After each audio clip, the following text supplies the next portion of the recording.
नमस्कार, आप देख रहे हैं भारत टाइम्स न्यूज और मैं हूं आपके साथ कंचन। विधानसभा चुनाव 2023 राजस्थान में अपनी परवान पर चढ़ा हुआ है और चित्तौड़गढ़ भी इससे अछूता नहीं है। जहां तक चित्तौड़गढ़ की बात है तो यहां पर इस बार त्रिकोणीय संघर्ष देखने को मिलेगा। भारतीय जनता पार्टी से पिछली 2 बार जीतकर विधायक बने चंद्रभान सिंह आक्या को टिकट नहीं मिलने के कारण वो निर्दलीय खड़े हुए हैं। वहीं दूसरी ओर भारतीय जनता पार्टी ने नरपत सिंह राजवी को चित्तौड़गढ़ का प्रत्याशी बनाया है, जो 20 साल पहले चित्तौड़गढ़ से ही बीजेपी से चुनाव लड़े थे। वहीं कांग्रेस की ओर से छठी बार सुरेंद्र सिंह जाड़ावत फिर से कांग्रेस की तरफ से चुनाव में उतरे हैं, जो पिछली 2 बार भारतीय जनता पार्टी के प्रत्याशी चंद्रभान सिंह आक्या से लगातार हारे थे।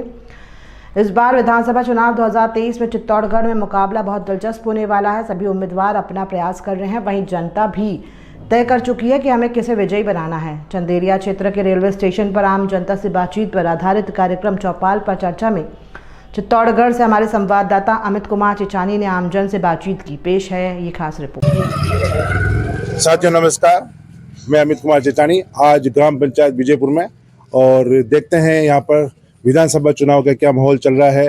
तरह तरह के झंडे लगे हुए हैं, कांग्रेस के हैं, बीजेपी के हैं और निर्दलीय के भी हैं, और यहाँ की आमजन से बात करते हैं। नमस्कार सभी को। नमस्कार सर। शुभ नाम आपका? राजेंद्र कुमार शर्मा। राजेंद्र कुमार जी, क्या करते हैं आप? टेंट हाउस का काम है। टेंट हाउस का काम है। जैसा कि मैं बीजेपुर में हूँ आज, और सबसे चर्चा है 20-25 तारीख को अपना चुनाव है और वोट करना है। क्या माहौल लग रहा है आपको इधर का? यहाँ पे तो माहौल बीजेपी का ही लग रहा है, क्योंकि हमारे यहाँ घाटा क्षेत्र कहते थे। इस बीजेपुर क्षेत्र को 60 गांव लगते हैं, सभी घाटा क्षेत्र कहते थे। यहाँ आने जाने के कोई आवागमन के साधन नहीं थे। यहाँ के लोग बहुत दुखी थे, ना लाइट थी, ना कुछ था, ना अस्पताल था। फिर नरपत सिंह जी राजवी साहब पधारे, यहाँ विधायक बने, और उन्होंने इस गांव के लिए पूरे घाटा क्षेत्र में जगह जगह रोडों का निर्माण करवाया। रोड का निर्माण होने के बाद उन्होंने लाइट की व्यवस्था की। 60 गाँव में उन्होंने ही लाइट पहुंचाई यहाँ पहले, और उसके बाद उन्होंने यहाँ बीजेपुर में एक बड़ा अस्पताल का निर्माण करवाया और 2 छात्रावास बनवाए। विकास के नाम पर हम वोट मांगेंगे जी। अब ये बात तो रही आपकी कि उन्होंने काम कराया, लेकिन वो 20 साल यहाँ से दूर रहे जनता से, चित्तौड़गढ़ की जनता से। तो लोगों का कहना है कि जो नई पीढ़ी आई है वो उनको भूल चुकी है। इसके बारे में आप क्या कहना चाहेंगे? नई पीढ़ी भूल गई है तो उनके बाप दादा तो जिंदा है ना, वो तो बताएंगे कि उन्होंने ये काम किया। आज हमारे घर में क्या हुआ, जो हमारे पिताजी बताते हैं कि बेटा ये हमने काम किया, इतना काम किया, इतनी जमीन बनाई, तो हमारे भी जो बाप दादा वो बताएंगे भी हमारे ये काम किया। कैसे भूल जाएंगे? कोई बाहर चले जाए उसको भूल जाते हैं क्या? लेकिन पहले तो क्या है कि बीजेपी और कांग्रेस ही साथ चुनाव लड़ रही थी, लेकिन इस बार निर्दलीय, जो कि पिछली बार 2 बार से लगातार विजेता रहे हैं, उन्होंने अपना निर्दलीय भी अपना भर दिया है, चंद्रभान सिंह आक्या। और जैसा कि उन्होंने कांग्रेस को बहुत बेहतरीन तरीके से हराया था, और इस बार भी उनकी काफी उम्मीद थी, लेकिन उनको टिकट नहीं देने से हो सकता है कि बीजेपी को नुकसान हो। एक बात बता दूं मैं आपको कि चंद्रभान सिंह जी आक्या 10 साल से विधायक थे, तो वो बीजेपी के थे। 10 साल पहले उनको कौन जानता था? मैं खुद उनको नहीं जानता था। जब वो बीजेपी के नाम से टिकट लेके आए थे तब हम उनको पहचाना कि ये चंद्रभान है। उससे पहले चंद्रभान का नामो निशान नहीं था। वो जान पहचान हुई तो उनकी बीजेपी के नाम से हुई, नहीं कि स्वयं के नाम से हुई और बीजेपी के नाम से हुई। और जब वो आज वो बीजेपी को छोड़कर चले गए तो उनको टिकट नहीं मिला। इसलिए अगर सेवा करते पार्टी का तो मानते हमारे विधायक थे, मगर उन्होंने पार्टी की सेवा नहीं करके और खिलाफत कर रहे हैं। अच्छा, क्या अपील करना चाहेंगे आप? हम तो जनता से ये अपील कर सकते हैं कि जो पार्टी के नहीं हुए वो किसी के भी नहीं हो सकते हैं। जी, बहुत बहुत धन्यवाद आपका। नमस्कार सर। नमस्कार। शुभ नाम आपका? मुकेश कुमार है। क्या करते हैं सर? सर अपने फर्नीचर की दुकान है। किस तरह का माहौल लग रहा है विधानसभा चुनाव का बीजेपुर क्षेत्र में? बीजेपुर में तो सर कांग्रेस ही आएगी और राजस्थान में भी कांग्रेस की सरकार ही बनेगी। जैसा कि अभी देखा कि भाई साहब बोल रहे थे कि बीजेपी का जो प्रत्याशी है राजवी साहब ने बहुत पुराने समय में विकास किया, ये किया, लेकिन वर्तमान में जैसे आप कह रहे हैं कि कांग्रेस आएगी, तो कांग्रेस की क्या खूबी रही है? कांग्रेस देखो गरीबों की सरकार है ये। जो भी गरीब है, पहले जैसे गहलोत सरकार ने पहले भी दवाइयाँ सब फ्री करी थी, उसके बाद भी अभी भी गहलोत सरकार ने 25 लाख तक का बीमा करा, दुर्घटना का बीमा करा और गायों भैंसों का भी बीमा करा। भले भाजपा वाला कहता है कि हम भाई हिंदू हैं, हम गायों भैंसों का ये करते हैं, लेकिन ये सरकार ऐसी आई जिसने गायों भैंसों का भी बीमा करा। और उसके बाद अब वो 7 गारंटी और लेके आ रहे हैं, जिसमें गोबर भी 2 किलो लेंगे, 2 रुपए प्रति किलो के हिसाब से। लेकिन जहाँ तक हम चुनाव की बात करते हैं तो जो प्रत्याशी खड़े हुए हैं सुरेंद्र सिंह जी जाड़ावत, जो छठी बार खड़े हुए हैं, लेकिन 2 बार वो हारे हुए भी हैं, तो क्या लगता है कि उनको भी इस बार विजय बनेंगे? पहले भी हारे, 2 बार हारे हैं, आपकी बात सही है, लेकिन हारने के बाद भी सुरेंद्र सिंह जी जाड़ावत ने इन 5 सालों में बहुत काम किया है इस क्षेत्र के लिए। ये तो पूरी मतलब जो भी क्षेत्र की जनता है सब जानती है। और जो वैकेंसियां निकालती है वो कांग्रेस सरकार निकालती है। अभी भी बहुत सारे युवा नौकरी लगे हैं, और भले ही आपने आज्ञा जी हैं, और आज्ञा जी भी 10 साल रहे, लेकिन उन्होंने 1% काम नहीं करा। सिर्फ ये चुनाव आते हैं, 1000-1500 में लोग बिक जाते हैं, और जो लोग बिकते हैं मैं तो उनको कहता हूँ कि बिकने के बाद अगर आपका काम होगा, जो आदमी आपको पैसा दे रहा है वो आदमी, आप जाओगे उसके पास, वो कहेगा मैंने तेरे को पैसा देके खरीदा है, वो उसका 1% काम नहीं करेगा। आप जराव साहब के पास जाओ, हमारे पास कांग्रेस पार्टी के पास फालतू के पैसे नहीं है बांटने के लिए, विकास के नाम पे पैसे हैं और विकास के नाम पे काम किया है, और 5 साल बाद और सरकार आएगी और विकास के नाम पे ही वोट मांगेंगे, विकास के नाम पे ही जीतेंगे। जैसे कि ऐसा लग रहा है कि त्रिकोणीय मुकाबला होने की संभावना है, तो हो सकता है कि कहीं निर्दलीय इसमें थोड़ा भारी पड़ जाए। निर्दलीय के पास दारू मिठ है और कुछ नहीं है। बाकी जो अपने ये कह रहे हैं बीजेपी वाले, हाँ मैं मान रहा हूँ भाई, अपने राजवीर साहब ने पहले हॉस्पिटल बनवाया था, घाटी क्षेत्र को अच्छा किया था। और इन लोगों को भी बता दूं कि आज्ञा साहब जीतने के बाद जो भी बीजेपी के बहुत सारे कार्यकर्ता है, जो अपने राजवीर साहब को जयपुर फोन करके काम करवाते थे, सिर्फ 2 नंबर वालों का काम हुआ है, बाकी 1 नंबर वाले को किसको काम पड़ रहा है? आज आप 1500 रुपए किसी को दे, उसका जमीर खरीद रहे हो, कल उसके काम पड़ गया, आप कौन सा साथ दोगे उनको? उनको ये कहोगे मैंने को पैसे देके खरीदा है। और मैं तो कहना चाहता हूँ सबको कि कोई पैसे में मत बिकना।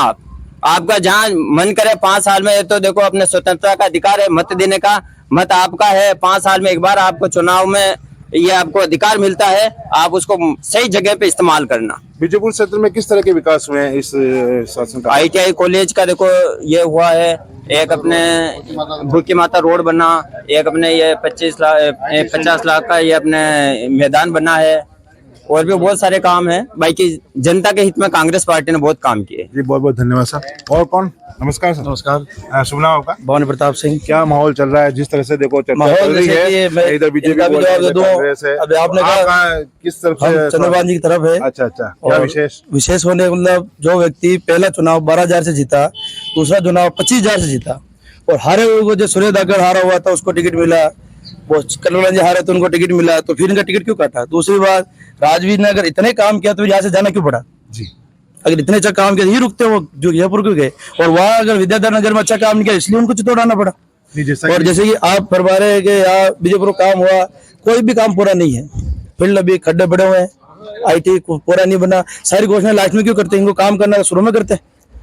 तो आज IT में जाते हैं, मैदान बच्चे खेलते थे, हम मानते हैं आज काम हुआ है, लास्ट में सब करते हैं घोषणा के रूप में, सारी घोषणा है। जहाँ तक मानते हैं कि जैसे बैनर का एक फर्क पड़ता है, लेकिन चंद्रबान जी अब निर्दलीय खड़े हुए हैं, तो हो सकता है कि उनको नुकसान हो। चंद्रबान जी ने जो सबसे पुराना सिस्टम यहाँ था, दोनों पार्टियों में था, कि जो भी लोग को काम था वो लोग, जैसे कि अब बीजेपुर में काम करना है तो बीजेपुर किसी नेता को पकड़ो, बीजेपी है तो ये कंडीशन है, कांग्रेस तो भी ये कंडीशन थी। चंद्रबान जी ने इस रिवाज को चित्तौड़ के अंदर बदला। आपको काम है, आप सीधे चंद्रबान जी जाके बात कर सकते हो और सीधा काम करते हैं। एक एग्जाम्पल देता हूँ, बीजेपुर में यहाँ मालियों के यहाँ एक महिला था, तो शादी में आए थे वहां, तो उनके यहाँ घर में आग लग गई, तो चंद्रबान जी ने वहाँ हाथ कैश निकाल के उनको पैसे दिए, तो कोई बात नहीं, तुम्हारा महिला जल गया तो मेरे से कैश। तो इस प्रकार चंद्रबान जी लोगों के दिलों पे राज करते हैं, पार्टी के सिंबल पे। जी, लेकिन जहाँ तक आरोप उन पर लग रहे हैं, जैसे नरपत सिंह राजू ने भी बोला कि उनके विदुरी से 60 गांठ है, इस तरह के बहुत सारे आरोप अभी देखे जा रहे हैं जो राजवीर जी उगल रहे हैं। और इधर कांग्रेस वाले तो आप जानते ही हैं कि वो पहले से बौखलाए हुए हैं, तो क्या कहना चाहेंगे इस संबंध में? कोई 60 गांठ नहीं, किस तरह की 60 गांठ? कोई सबूत हो तो बताए। आरोप तो लगेंगे, चुनाव है, सब लगाएंगे, दूसरे पे आरोप लगते रहेंगे। क्या कहना चाहेंगे आप, अपील करना चाहेंगे लोगों से? अपील यही है कि चित्तौड़ में पहले भी जसवंत सिंह जी आए, फिर नरपत सिंह जी राज भी आए, तो यहाँ बाहर क्यों आते हैं? क्या लोकल नेता नहीं क्या? यहाँ बाहर वालों को क्यों लाया जाता है? कि मेवाड़ में आज दिन तक किसी मेवाड़ के व्यक्ति को बाहर से टिकट नहीं दिया, वहां के टिकट लोगों को यहाँ टिकट क्यों देते हैं? लोकल को देना। चंद्रबान जी चित्तौड़ रहते हैं, हम जा सकते हैं, कनेक्टिविटी रह सकती है उनसे। आज साहब जयपुर चले जाएंगे, कौन बात करने जाएगा उनसे? ऐसा तो नहीं लग रहा कि उनको दरकिनार किया गया आज्ञा जी को? और वो तो साफ दिख रहा है कि वो सीपी जोशी उनकी अदावत की वजह से टिकट काटा गया। क्योंकि आप खुद देखिए, सूर्य दाकड़ हारा हुआ है, कृपलानी जी हारे, फिर भी उनको टिकट मिला। इधर से व्यक्ति बढ़ते हुए क्रम में जीता, फिर भी टिकट काटा उनका। जीत की क्या संभावना लग रही है और किस तरह का माहौल लग रहा है? आप पूरे चित्तौड़ जिले में चंद्रबान जी का ही माहौल है जी, और निर्दलीय में वो आराम से जीतेंगे। बहुत बहुत धन्यवाद सर। और कोई बात?